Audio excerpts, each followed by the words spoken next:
Why, hello there, everyone. Guess what? I got to see Mobile Suit Gundam Cucuruz Doan's Island in theaters, the newest Gundam movie to be released, which I'm so happy about because I have been wanting to see a Gundam movie in theaters for years, ever since Gundam Hathaway was planning on getting its theatrical release before getting canceled and then going straight to Netflix, which is where I watched it, and then I reviewed it after watching it on Netflix. But in this case, I'm so glad I got to actually see it in a real theater on a big screen. It was kind of surreal. But of course, I'm sure you guys just want to hear about the movie itself. So, how was it? Firstly, before talking about anything else, just in case any of you guys don't know, Doan's Island, the movie Doan's Island, is actually an adaptation of a specific episode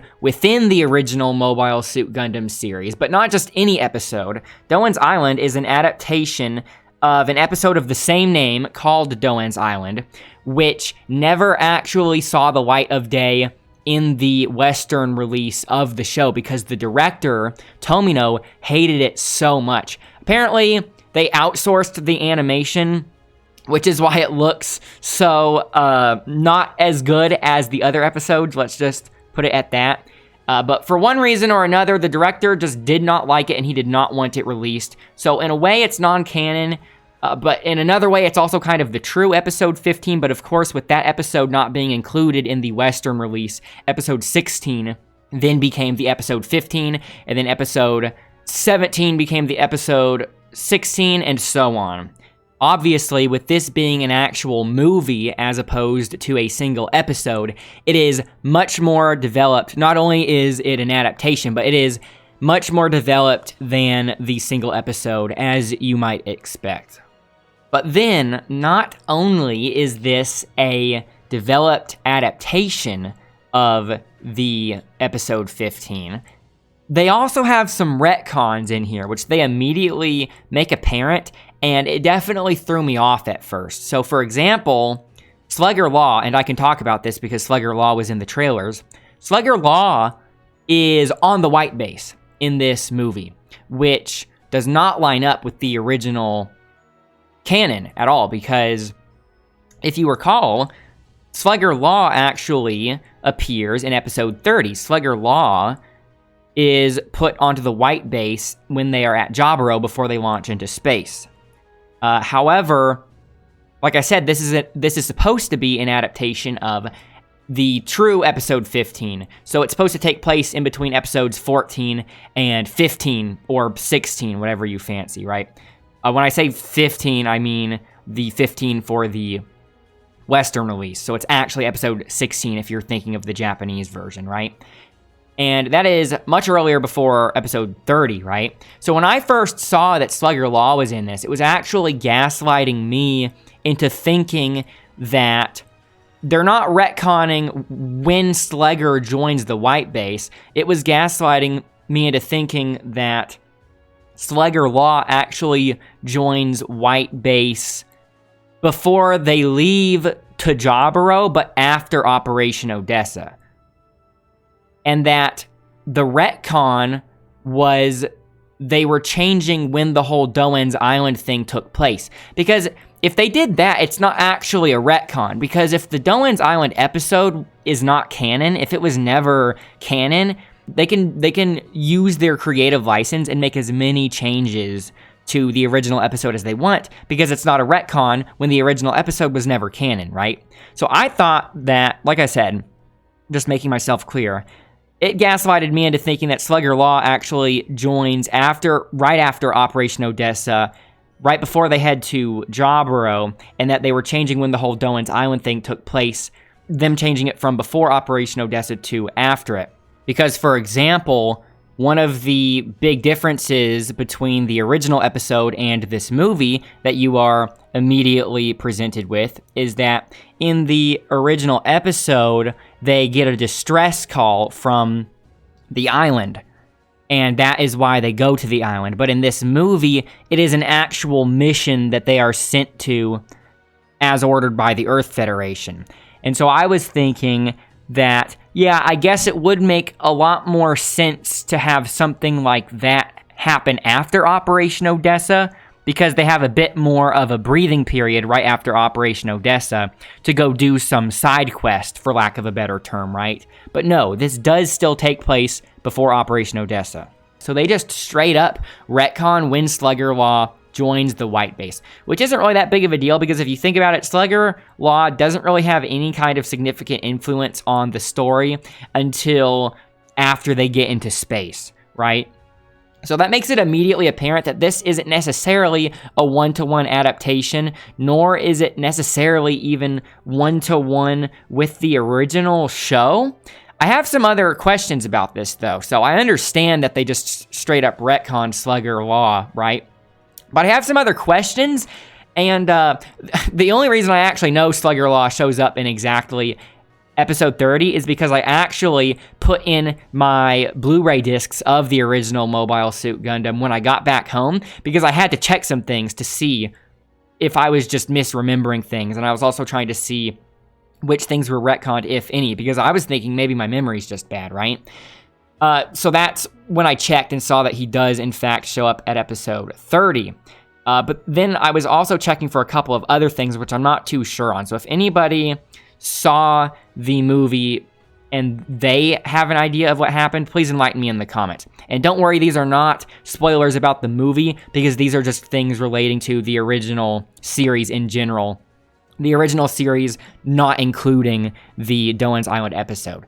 So, for some reason, Gop is in the Canary Islands in the movie. Gop of Earth Federation is in the Canary Islands in Doan's Island, which is a little weird, because when I checked the original series, Gop is in Jaburo, and he's there before White Base, when White Base leaves Europe and heads to Jaburo in South America.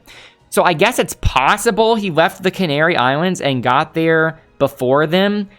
That might be the case, but I don't know if they just retconned him into being in the Canary Islands instead, but that would be kind of messy, because there has to be someone at Jaburo, right? So if anybody knows the answer to that one, please let me know. And then also, in the movie, they were talking about how the White Base was supposed to head towards and meet up at Belfast before heading to Operation Odessa. Even though in the show, and I checked this, maybe I missed it, because when I checked it, it's not as if I sat down and watched every single episode without any kind of skips in between, because I definitely just skipped around to find the answers I was looking for. But as far as I could tell in skipping around in these old episodes again, it seems as if when they are told about joining Operation Odessa, they pretty much just have to make a beeline straight for it.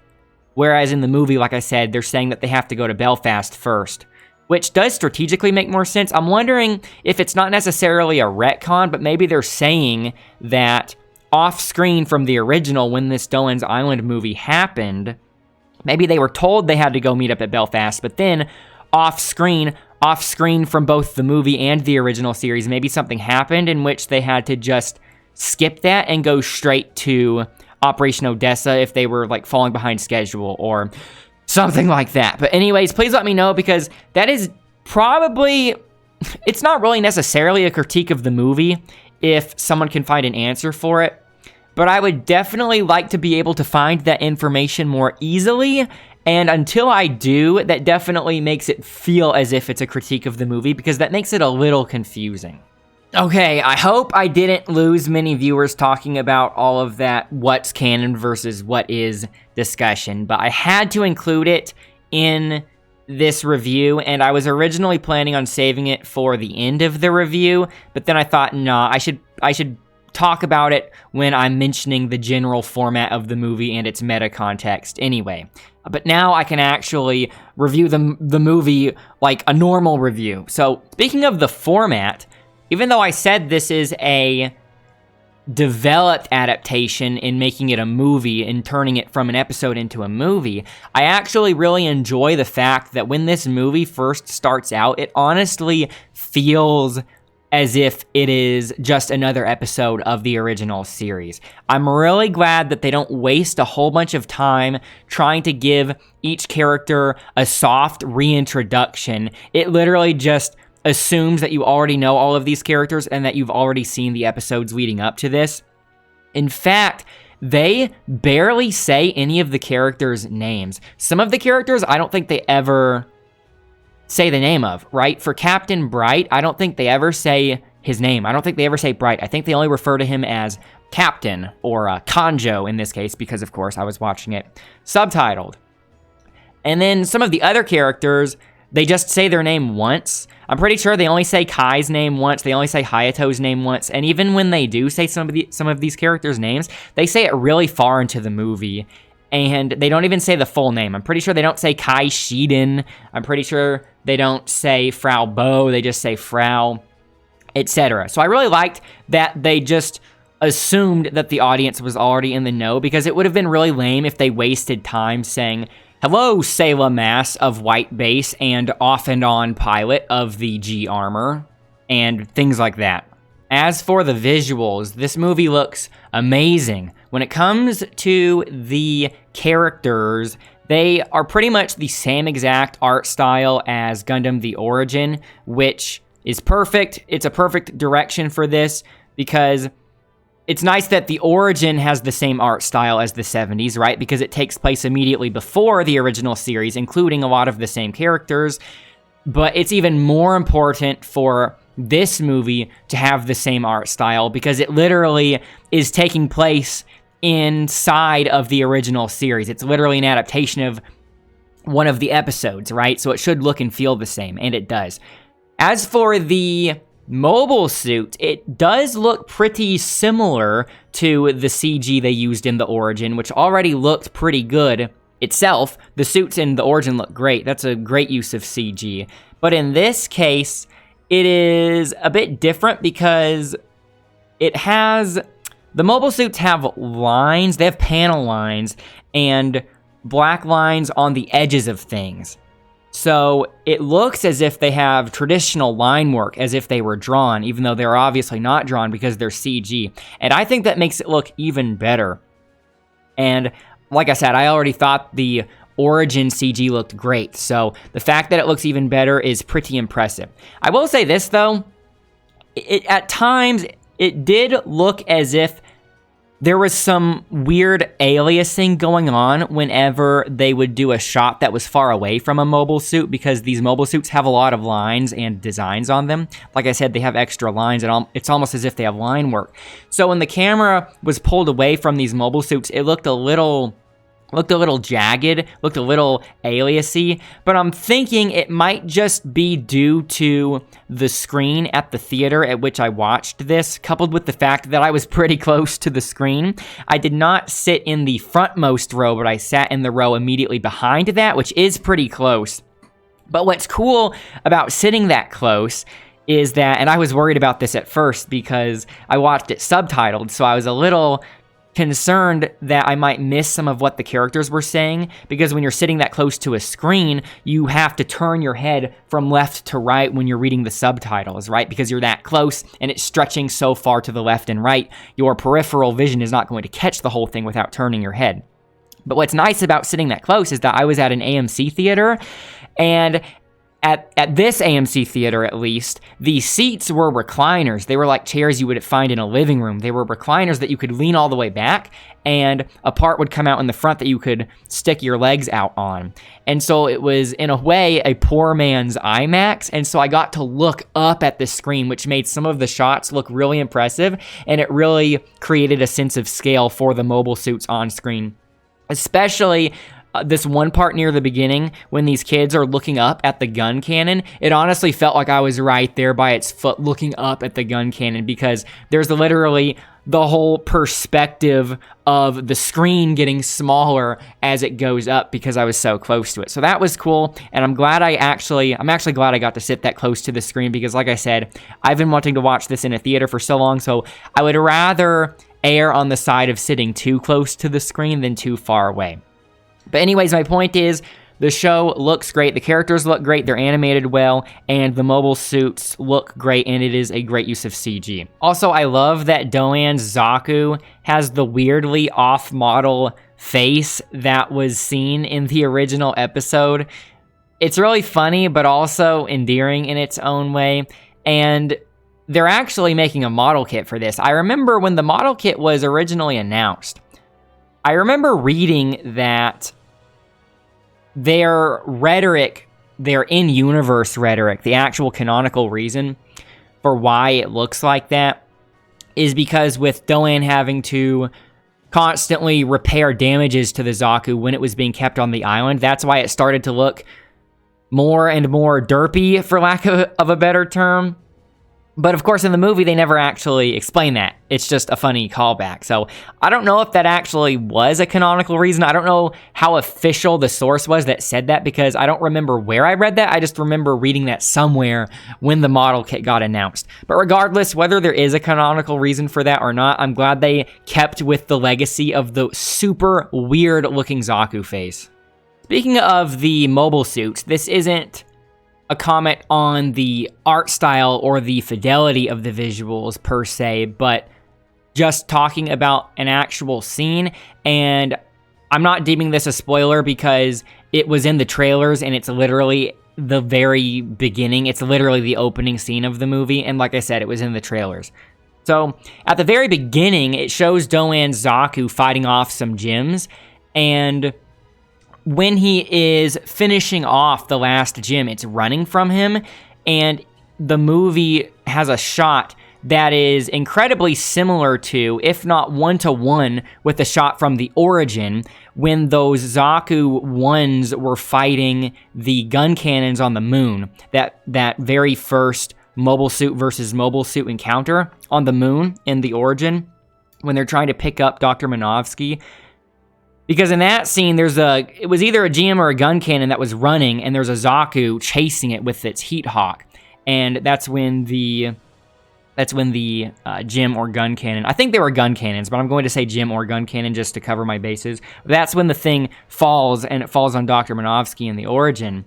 And it's such a similar shot. I'd have to rewatch it to see just how similar it is, but based on my memory of that scene, there's literally an identical shot with the camera showing the front of the gun cannon / gym while it's running, and then having the Zaku be this imposing figure behind it with its heat hawk raised, which then slashes at the gun cannon, or gym in this case, because in this case it literally was a gym. That's not necessarily a critique, it just makes me wonder if they realized that they were ripping off themselves, which isn't really a rip-off if you're ripping off yourselves, but I have to wonder, did they do that deliberately? Or did they not do it deliberately? Or did they just not care because they think it's a cool shot and that's just what Zakus do, right? So I think it looked cool. I just immediately thought of that, and I had to wonder if other people thought of that as well. When it comes to the backgrounds, there were a lot of weird background effects going on. So for example, in a lot of the shots, there would be multiple background layers at the same time, different layers moving at different speeds, almost as if it were some kind of parallax. There were also a lot of zoom effects, zoom ins and zoom outs on the background. And then there were also some interesting distortion effects to make it appear as if the perspective was changing without them having to redraw any kind of background. So that was interesting. It was definitely interesting at the very least, right? I'm thinking that sitting so close to the screen, though, and looking up made some of those distortion effects look even weirder than it was supposed to, so I think I'm going to have to rewatch the movie on a much more normal screen in a much more normal setting for me to have a more concrete opinion on that aspect. The music was just as good as the visuals, if not better, because I was actually expecting the visuals to be that good, mostly because of being able to see the visuals in the trailers, and also knowing that they could already nail that kind of art style and animation after watching the origin. So I was already expecting the animation and the visuals of the animation to look that good. But the music took me by surprise, because in this movie, there are covers of some of the original tracks from the original series, which I was really surprised by. That sounded so cool. And that includes a cover of that one leitmotif of the OP that would play sometimes in the original. And there's a guitar part. And the guitar element sounded so cool. Also, I really love that in this movie, the RX-78-2 is framed as this scary thing. I love how scary they frame the Gundam to be, and the music helps with that a lot. Beyond the visuals and the music both being amazing, I don't know if I can really talk about the story freely in the spoiler-free segment of this review, because if I'm assuming that there's at least some significant portion of the audience that is just going to jump into this movie, just go straight into watching this movie without having seen the original episode beforehand, then I have to treat the events that take place in both the original episode and this as a spoiler. Even though I would assume that most people watching this have probably seen the original episode, in which case I could talk about both events, and that is precisely why I want to open up the spoiler part of the review starting now. So I have some spoilery questions in store. They're sort of critiques, but they're more so questions. Well, actually, one of them is a straight-up critique, which I will say first, and then the rest of them are more so questions. So my straight-up critique, and remember this is the spoiler part of the review, my one critique about this is, why did Amuro throw that Southern Cross mobile suit into the water? So if you've seen the original episode, he does throw Doan's Zaku into the water at the end. I understand it's supposed to be symbolic, right? But it is kind of stupid, because that is Doan's one and only means of being able to defend all those kids on that island, right? And in the original episode, it was super dumb, because so in the original episode, that Zaku that came to attack him was presumably being sent there to go catch this deserter, which doesn't make much sense, right? But again, the director hates this episode, so that checks out. So in this episode, or in this movie, it makes a lot more sense that the whole reason they would send Zaku's to that island is because there's a lot more importance on that island than it just being some place inhabited by a deserter, right? It is actually a missile launch facility, which would explain why they actually care about sending mobile suit forces there to go check up on what's happening, right? So once the whole missile thing is dealt with, once the whole missile thing is done and over, there reasonably would be no reason to expect for Zeon to send any more forces over there, right? Because they don't necessarily care about catching Doan. They only really cared about getting the missile launched, right? And so with the whole missile thing being done already, there's really no reason to send anyone over there anymore, because one of the reasons it was so dumb in the original is that if they're busy fighting this war, if they're busy doing this whole Odessa front, right? Why would they want to waste any of their forces? Why would they want to waste even a single Zaku to go catch some random deserter when that Zaku could be helping with the war, right? So in this case, like I said, it makes a lot more sense that they would divert and allocate some of their war resources in going over here if it means they get this missile launched, right? Which is going to help them. So when Amuro throws Doan Zaku into the water in the movie, it makes a lot more sense. That's what I'm getting at. Because not only is there reason to suspect that Zeon doesn't have any more concern with this island and they won't be sending anyone else over, but when he throws the Zaku in the water, when he throws Doan's Zaku in the water in the movie, it is pretty much wrecked, right? I think they specifically wanted it to get super damaged and maybe even wrecked beyond repair, so that way there would be more reason to throw it in the water, because there's less opportunity cost, right? Because maybe if he didn't throw it in the water, it would have just been sitting around collecting rust, right? But that leads me back to talking about the Southern Cross Zaku, right? Because if he did throw that in the water due to it being unusable and he wanted to do something symbolic by throwing the trashed Zaku into the water, he could have still kept that Southern Cross Zaku intact in the cave. In the cave in which the missile terminal interface was being kept, right? he could have just thrown the Doan Zaku in the water, or he could have just not done that, right, and kept the spare parts for the Southern Cross Zaku, and he could have told Doan, hey, there's a Southern Cross Zaku in that cave area, you should use that from now on to defend the place if any Zeon members try to attack this place again, right? So, again, I understand it was supposed to be a symbolic thing. If it were just the Doan Zaku being thrown in the water in the movie, I think it would be a bit more justified, like I said, because then it's not really usable anymore either way. But then Amuro threw the Southern Cross Zaku in the water, which made it just as dumb as the original episode. So they had a chance. They almost made it less dumb than the original episode, but then Amuro was still dumb. So that's not necessarily a critique of the movie. It's more so a critique of just how dumb Amuro is. But Amuro is kind of a weird kid, so maybe it actually is consistent with his characterization. But I had to mention that part. Okay, so that was my one question that was the most like an actual critique.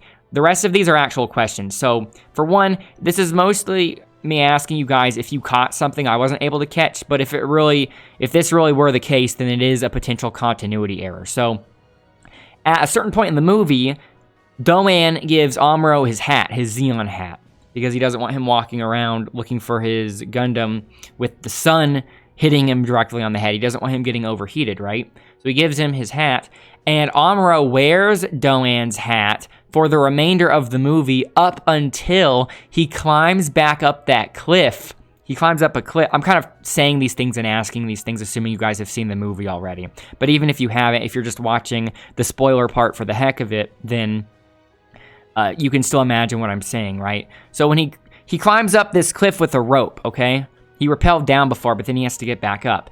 And once he gets to the top of that cliff, the hat is missing. So then I assumed, oh, okay, he must have given the hat back to Doan, or he must have given the hat to the other person he was with, since the other person he was with was so much closer to Doan. But I did not notice the hat being anywhere after that.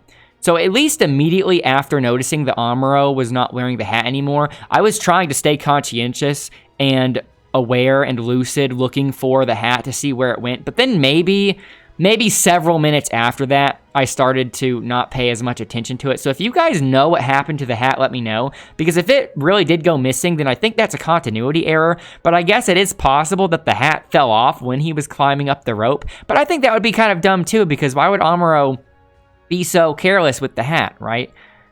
Again, though, it's Amuro and he is weird, so maybe that is the case.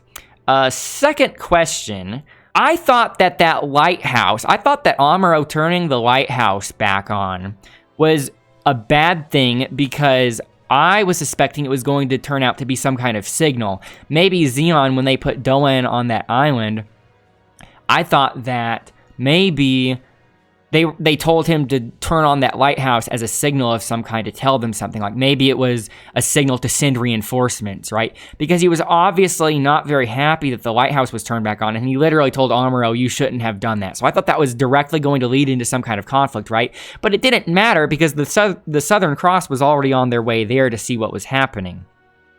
And then it never gets addressed again. So that is very weird. Maybe he just thought that the lighthouse being on would attract more attention in general later, but if that were the case, I don't know why it was such a big point. And also it seems kind of weird because him saying that he shouldn't have done that, it makes it seem as if he purposefully was not fixing the lighthouse, because all Amuro had to do was go down to that room, which the kids were not allowed into without permission, and he just had the battery sitting in there, and Amuro just had to grab the battery and hook it up to the lighthouse by climbing it up the stairs, right? So I was thinking, okay, maybe Doan was purposefully not fixing it, right? But he didn't want to tell the kids that he was purposefully not fixing it. He was just pretending that it was a hassle, right? But there was a scene in which he was in his room alone before Carla came in, and it looked as if he was looking at some kind of diagram of the lights. I initially thought he was looking at some kind of diagram of the lighthouse to figure out how to fix it, but in hindsight, I think he was actually looking at some of the schematics of that missile launch system, so that way he could sabotage it, right? Since his whole objective obviously was to sabotage the missiles. I also think it's kind of funny that Mikuve actually wanted the missiles to not go off. I think that was really funny. I think Mikuve's characterization was great in this. That's a side note, though. Next spoilery question. Speaking of the Southern Cross, when the Southern Cross was initially revealed and they were talking about Doan and the leader of Southern Cross. I know Doan was originally the leader of the Southern Cross, but then the current leader of Southern Cross was getting angry at them mentioning Doan's name because of Doan having betrayed them, right? He was saying that Doan was a traitor and they were leaving it really ambiguous, right? So I was thinking that, okay, Doan deserted and went to that island, similar to what happened in the original episode. In the original episode, I'm pretty sure he just straight up deserted and went to that island with the children that he rounded up, right? And so that's what I thought they were doing. Because, like I said, the Southern Cross, they were mentioning in an exposition dump of sorts that he is a traitor, meaning that you could infer he deserted, right? But then you find out later that he actually didn't necessarily desert, because he was specifically put on that island to ward off and fight Earth Federation forces that went there, and he was supposed to stay there until he was told to press the button to launch the missile, right? And then he was supposed to do it, and then presumably they would come and get him after that later. Meaning he was still part of the Zeon military, right? And he was put there for a reason. But presumably he was put there on the island after he gave that one Southern Cross member the impression that he was a traitor. So him being a traitor, according to the Southern Cross, was not him deserting necessarily.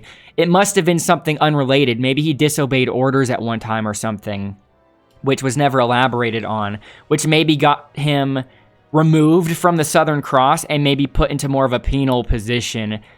Maybe that's why he ended up with the job of being stuck on the island to press a button. But even so, that feels like an important job. So I don't know if you would want to put someone that was disobeying orders on such an important job like that. So I thought that was kind of strange that him being mentioned as a traitor was not referring to him deserting. It was something completely unrelated to him when he decided to not actually launch the missiles and sabotage them, right? That's a little weird.